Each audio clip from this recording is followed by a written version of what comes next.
Oi, traders, boa tarde. Final de semana, quase final do ano, ainda é Natal aqui na casa do Miguel, né? Eu com o Marcelo aqui na Day Trading Academy, nós queremos avisar você das coisas que têm acontecido essa semana que talvez tenham impacto nesse nosso mundo de investimento.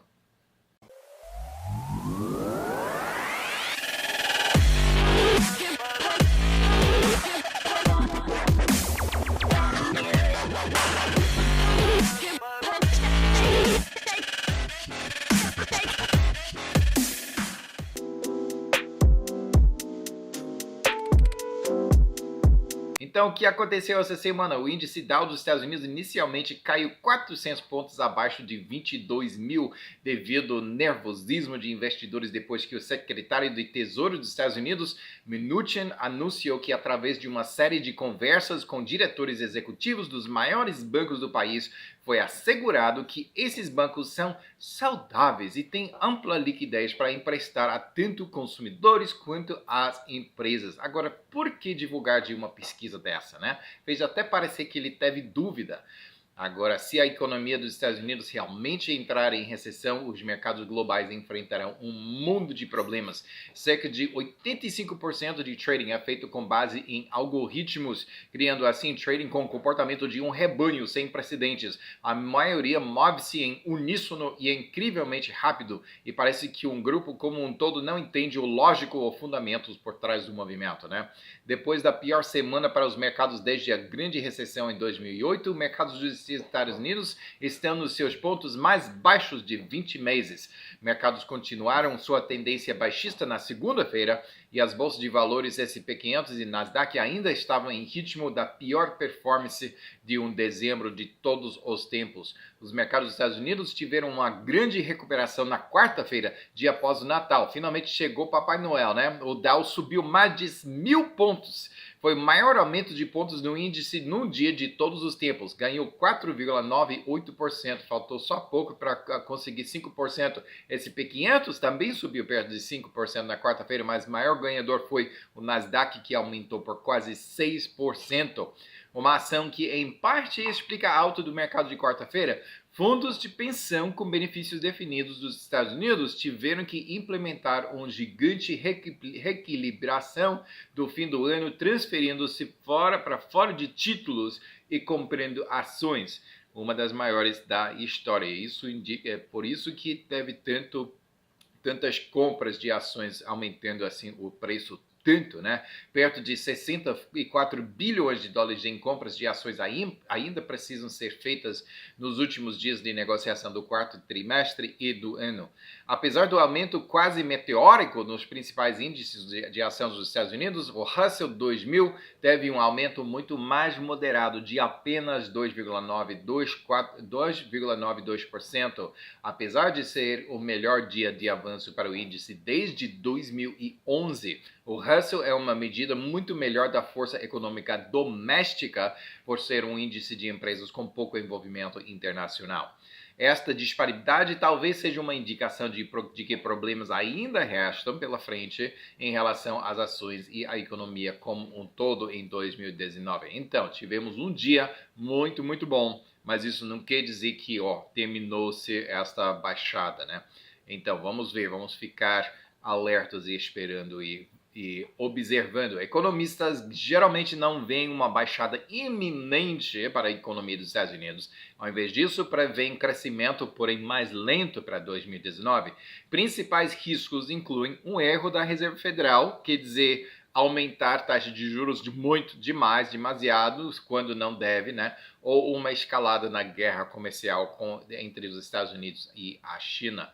PIMCO estima a chance de uma recessão dos Estados Unidos nos próximos 12 meses em 30%.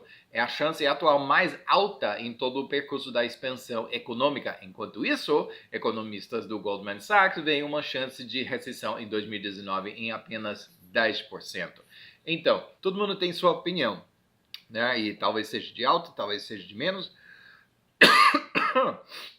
Desculpa, os índices dos Estados Unidos dessa semana, Dow subiu por 2,7% para ficar em 23.062. Não parece muito, mas tem que se lembrar que antes daquela subida tivemos uma queda maciça, né? S&P 500 subiu 2,9%, para ficar em 2.486, mas o maior ganhador foi o Nasdaq com 4% para encerrar a semana em 6.585.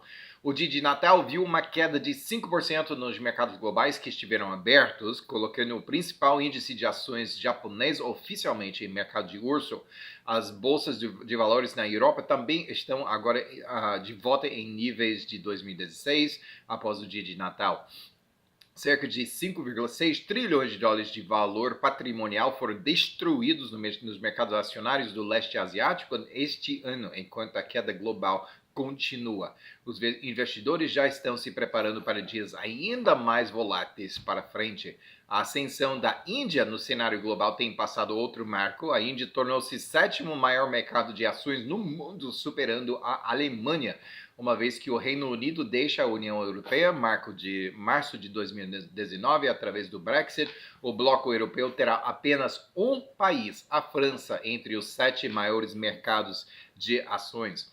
Todos os índices da Europa baixaram essa semana. A Alemanha e a Espanha empatados para maior perda em 0,7%. Das Américas, em maior parte mais altos. México nem perdeu, nem ganhou, ficou em zero. A Bovespa subiu 2,6%. Parabéns, Brasil. E o maior ganhador foi sem concorrência a Argentina em 6,5%.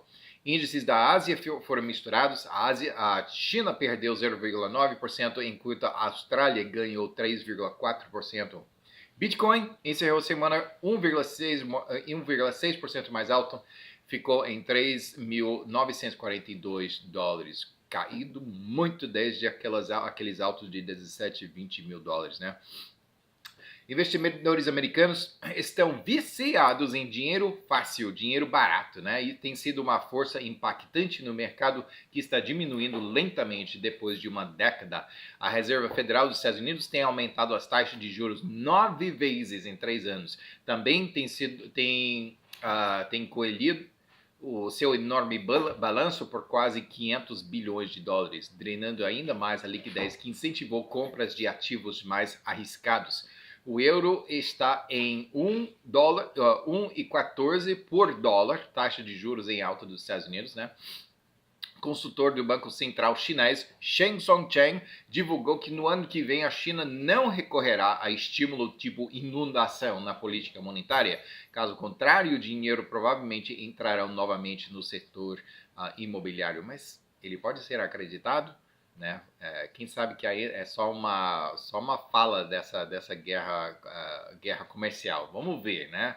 Que vai estreitar essa condição de dinheiro fácil na China. O comissário do orçamento da União Europeia, Günther Oettinger, adverte que a contribuição da Alemanha estaria na faixa de 3 dígitos, centenas de milhões de euros caso haja um Brexit duro e o Reino Unido não contribua aos cofres da União Europeia, né?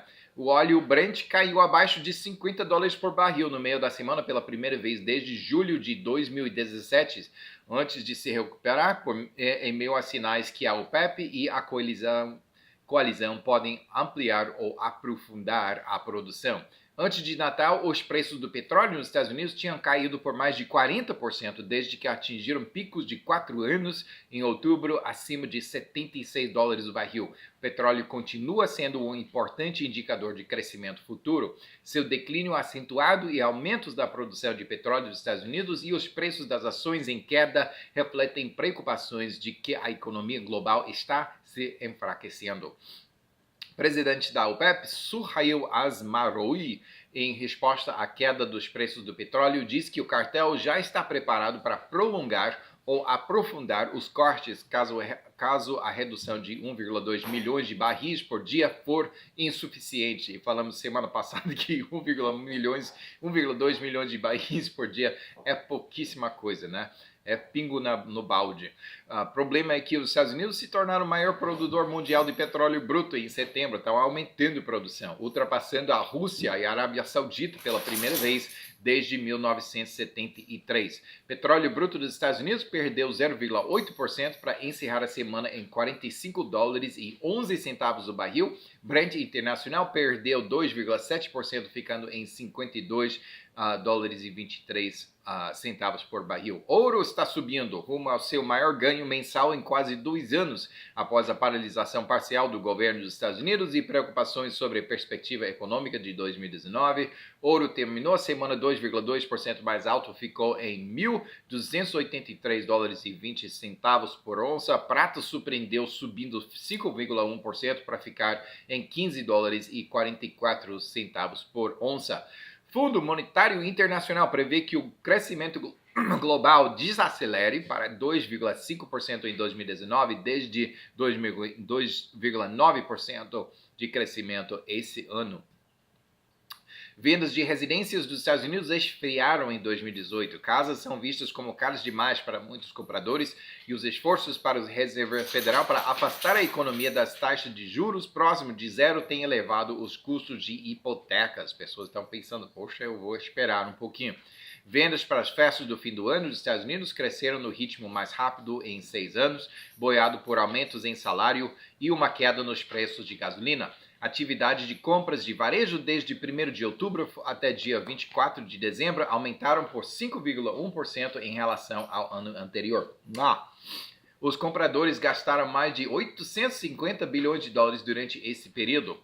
O presidente iraniano Hassan Rouhani anunciou um aumento de 20% nos salários do setor público, apresentando um orçamento de 42,7 bilhões de dólares para o parlamento em 2019, em meio à pressão crescente das sanções dos Estados Unidos e também inflação descontrolada.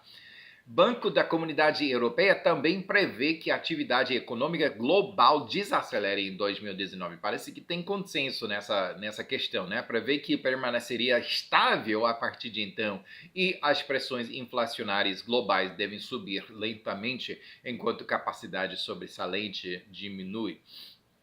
Foi relatado que Trump tem proposta em particular a possibilidade de demissão o presidente Powell da Reserva Federal. Ele não está de nenhuma maneira feliz com ele, né? Embora o secretário do Tesouro, Steve Mnuchin, tenha derrubado o boato dizendo que nunca foi sugerido essa demissão, não. A próxima chance do Senado dos Estados Unidos de aprovar um acordo orçamentário será na quinta-feira dessa semana que vem, ou seja, a terceira paralisação parcial do governo em 2018 durará pelo menos até então, a primeira semana do ano novo. Financiamento para cerca de 25% do governo federal tem expirado. Fechamento parcial do governo dos Estados Unidos está programado para começar o 6º dia. E ainda a vida continua. Tá entendendo, né? Tem um partido que está entrando em pânico. Não pode parar o governo, não pode parar o governo. Ó, gente, né? Ele não se assusta, não. Os clientes da Amazon registraram vendas recordes com mais itens encomendados globalmente do que nunca. As ações da JCPenney, grande varejista, caíram abaixo de $1 pela primeira vez desde que começou a ser negociada em 1929. A empresa histórica de 110 anos de idade não tem sido rentável desde 2010 e as perspectivas continuam ruins. Está com 4 bilhões de dólares de dívida, com um rating de crédito de lixo e quase sem dinheiro para a operação. Parece que são pouco tempo antes de vermos o falecimento desta empresa. Inclusive, Sears também, outro grande varejista que é concorrente com JCPenney, que é também histórico, né? que foi pioneiro nessa área de grande varejista e catálogos de itens, de produtos. Também provavelmente está falecendo esta semana, né? Que está na mesma situação, mesma força. Eles foram para os shoppings, né? Eles abriram os shoppings e foram pioneiros nessa área também. Se adaptaram para esse novo meio de comércio, mas para online eles não se ajustaram, né? E quem está indo bem? Amazon, né? Quem não está indo bem são essas empresas mais antigas. As importações chinesas de soja nos Estados Unidos despencaram para zero em novembro, marca a primeira vez desde o início da guerra comercial entre as duas maiores economias do mundo. O Departamento de Agricultura dos Estados Unidos vai pagar a agricultores 12 bilhões de dólares como parte de alívio governamental devido à crescente tensão com a China, mas esses pagamentos vão parar temporariamente na próxima semana se a parcial paralisação federal continuar. A paralisação federal é para quê? É porque o Trump está dizendo, olha, nós temos tanta imigração ilegal que precisamos de uma barreira física na fronteira com o México, né? Que é de lá que realmente está entrando aí, e ele está exigindo que o Congresso dê dinheiro para esse projeto, só que o Congresso agora está rejeitando, está negando, né? Pelo menos uma metade. Tesla está planejando uma expansão do Supercharger. Pode carregar um veículo elétrico para cerca de 80% da capacidade da bateria em 40 minutos. Cobrirá todo o continente europeu no próximo ano. China está para considerar uma nova lei sobre investimento estrangeiro que enfatizaria a ilegalidade da transferência forçada de tecnologia. Tem sido uma área de grande disputa com os Estados Unidos e outros parceiros comerciais. No Brasil, a juíza federal Terezinha Caserta revogou a decisão que freou a proposta de venda de 80% da divisão de aviação comercial da Embraer para a Boeing, enquanto o processo judicial em torno do negócio continua. Desde 2015, Volkswagen pagou mais de 27 bilhões de euros, equivalente a mais de 30 bilhões de dólares, para resolver ações judiciais de investidores e consumidores, bem como multas e remédios regulatórios para resolver o escândalo sobre níveis excessivos de emissões. Israel aprovou uma doação de 185 milhões de dólares para a empresa de tecnologia Intel, em troca de uma expansão que a empresa está planejando com valor de 5 bilhões de dólares em suas instalações de produção no país. Talvez você tenha Intel no seu computador, né? Eles fabricam chips. Eles desenham, realmente projetam chips e produzem, né? A Intel é um dos maiores empregadores e exportadores de Israel e é onde muitas das suas novas tecnologias são desenvolvidas. Dois dos maiores fabricantes de equipamentos da rede de dados da China, Huawei e ZTE, poderão em breve ser impedidos de operarem no mercado dos Estados Unidos. O Trump está considerando uma ordem executiva que proibiria as empresas norte-americanas de usarem seus equipamentos. A ExxonMobil é uma empresa de pesquisa sísmica contratada para buscar petróleo na costa da Guiana, tiveram que parar suas operações depois de um confronto de fim de semana com a Marinha da Venezuela. Por que a Marinha de Venezuela está impedindo gente de pesquisar nas mares territoriais de Guiana? Não sei, né? Mas recusaram-se a dizer na segunda-feira quando poderiam retornar ao trabalho de exploração. No Chile, uma das economias mais prósperas e estáveis da América Latina, o número de favelas tem quase dobrado desde 2011. É um influxo de imigrantes enfrenta cada vez mais a falta de habitação destinada a pessoas de baixa renda e também aluguel crescente. Numa luta para preencher suas fileiras, os militares alemães agora estão traçando planos para recrutamento de cidadãos de outros países europeus, como parte de um esforço para fortalecer suas próprias forças armadas.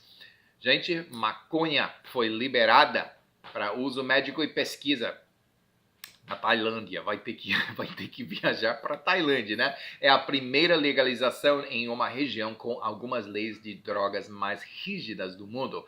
Traficantes são ainda sujeitos à pena de morte em Singapura, Indonésia e Malásia. Então, vai tirar férias na Tailândia, mas não viaja com a coisa. Tenha cuidado por aí. Bom fim de semana para vocês. Boa virada do ano, feliz ano novo e até ano que vem, gente.